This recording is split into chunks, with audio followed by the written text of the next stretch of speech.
I feel no guilt. I don't feel ashamed of anything I've ever done in my life, ever. Never. I feel embarrassed about it all, which the newspapers have built me up. They made a gangster out of me. They've created a myth. That's the embarrassment I feel. That's what I feel, embarrassment. What happened to me, and what was alleged in my case, where I tell you I snapped people about to try and obtain my own money back. There was no other people's monies involved here. I've never robbed a bank. I've never broken anybody's house. I've never robbed a security car. I've never blown anybody up with a bomb. I've never shot anybody with a shotgun. Yeah, I've got 25 years imprisonment. You know, I don't know what society or what the authorities are trying to do with me. Hey guys, welcome back to the channel. Hope you're all well and doing okay. Today we're looking to the Richardson gang or organisation, more specifically Charlie Richardson, who along with his brother Eddie were at the height of their powers in the 50s and 60s. And we visit the Richardson family plot in Camberwell Cemetery, and there's a bit of a, not a mystery, but a question as to whether Charlie was laid to rest in the Richardson family plot or in an unmarked grave next to it or in the surrounding area. And I think that's how the family wanted it. They didn't want it sort of public knowledge as to where his final resting place was. So if he was laid to rest in the family plot, his name wasn't added to the headstone. But we have a look around the cemetery as well, and we also visit the former location of the Mr Smith Nightclub, which is over in Catford, and that's where the battle at Mr Smith's took place in 1966, and it all went down, and the repercussions that were caused by the events on that night. And also we visit a pub, the Prince of Wales pub, which is over in Kennington, which allegedly the Richardsons used to drink at and have meetings with their associates. And apparently they met the Krays there a couple of times as well for some meetings and discussions. So being honest, I didn't know too much about the Richardsons. I knew of them, but I didn't know a great deal about them before I started to do a little bit of research for this video. So I did find it interesting, scary as well, but interesting. But I hope you enjoy the video, guys, as always. And we're going to get a bit more info on Charlie Richardson. Charlie Richardson was born in 1934 in South London, Camberwell, and his brother Eddie was born 2 years later in 1936, and they were born into a typical South London hard-working family. Growing up, both brothers got into boxing, and they were actually really good at it, and they also built up a bit of a reputation as quite proficient street fighters. But Eddie wasn't overly interested in becoming known as a local hard man. He had a keen eye and a brain for making money, and by the time he was 22 he was running 6 scrapyards and actually earning quite decent money out of them. And the Richardsons were obviously well known in their time, along with the Krays, or famous, if you could say famous, but just as well known and just as famous was the rivalry between the two.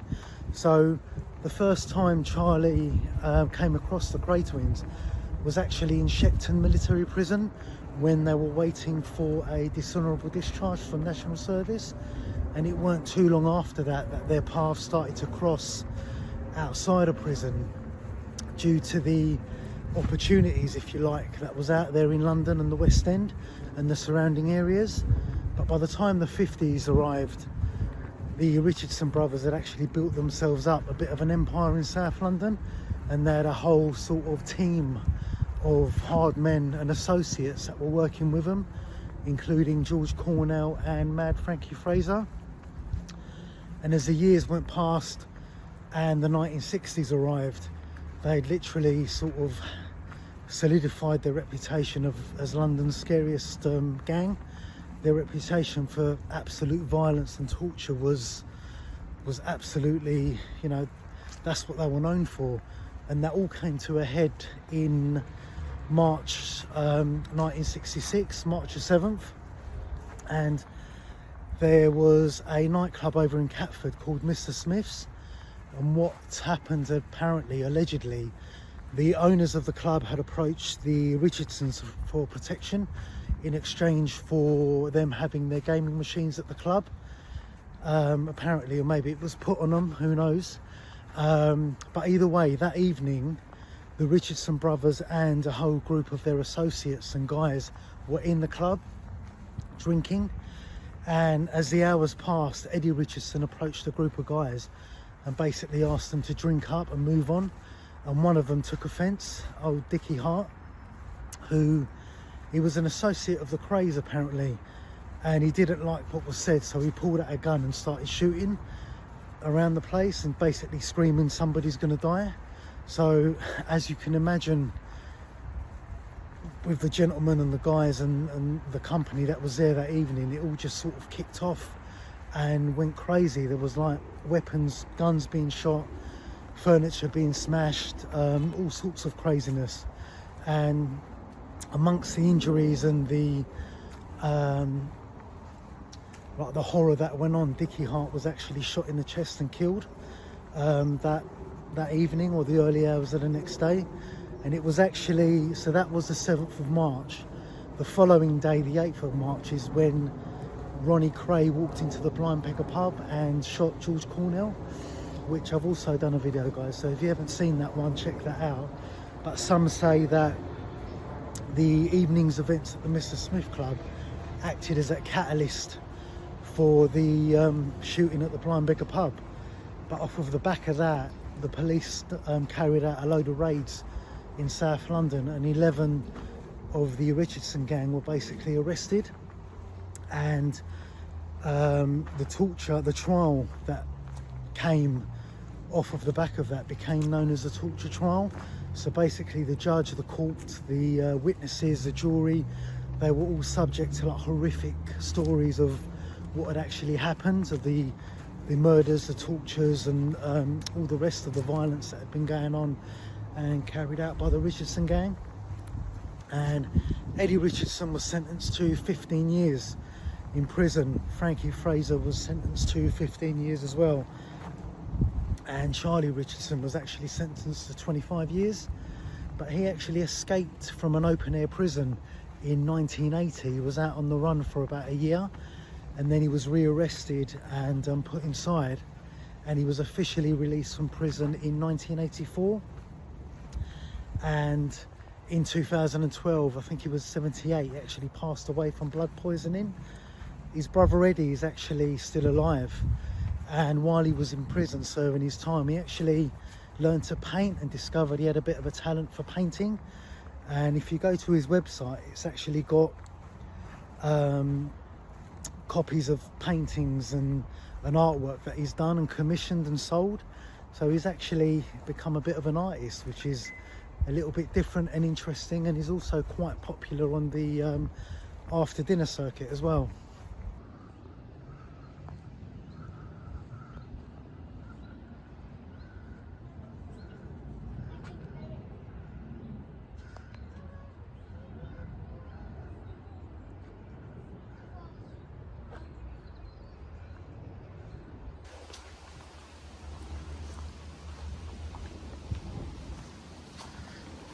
So the Richardson family plot is just up here on the left.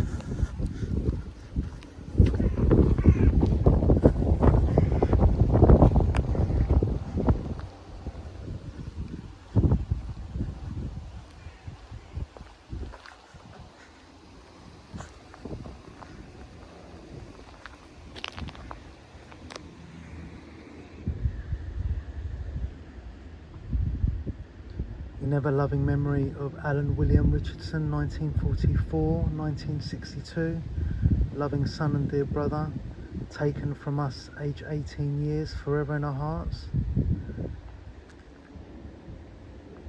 And also cherished memories of Eileen Mary Richardson, 1914-2002.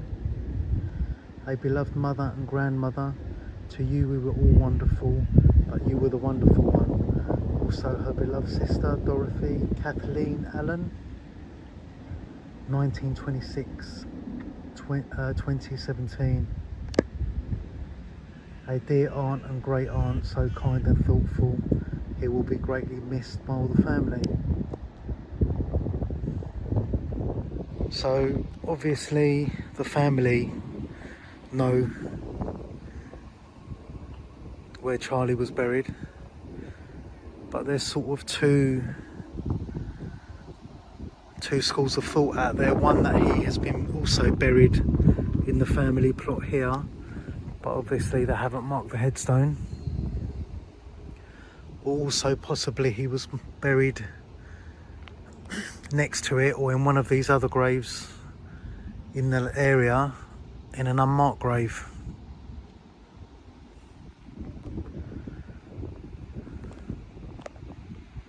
But that is the Richardson family plot.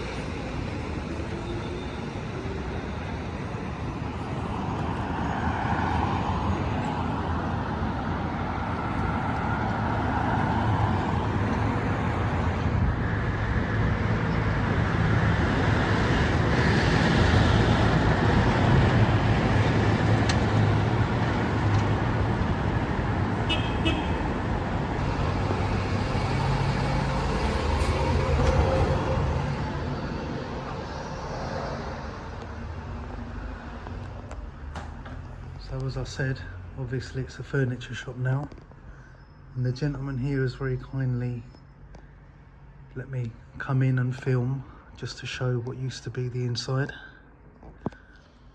Obviously it's very different now to how it was, but even so, if the inside of this building could talk, how interesting would it be?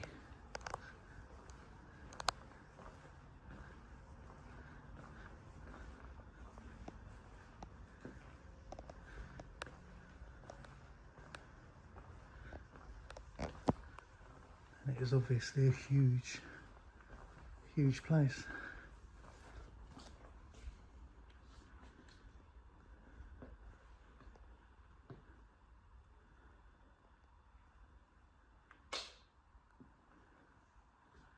This is where it all went down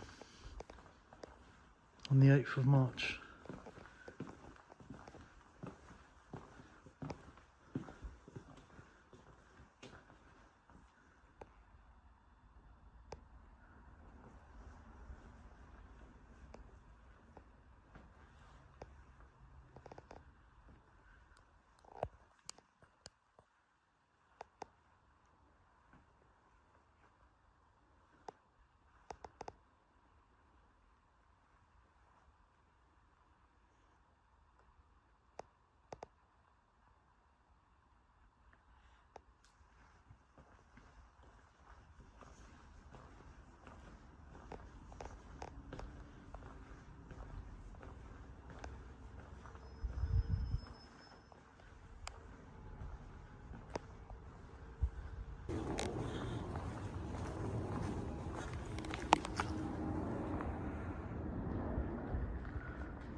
So that is the Prince of Wales pub, which was a favourite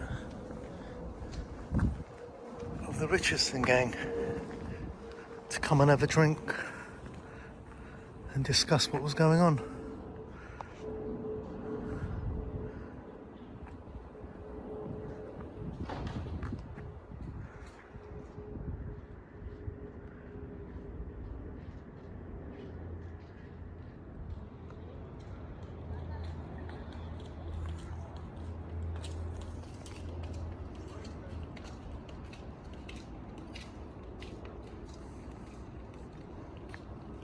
And it is on a lovely residential square.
So apparently the Richardsons used to meet in the back, just here. And they would have their meetings and sometimes meet the Krays here because it was neutral ground, and they would discuss what they needed to. Hope you enjoyed the video, guys. As always, let me know your thoughts and your comments. It is absolutely scary, really, what goes on and what went on.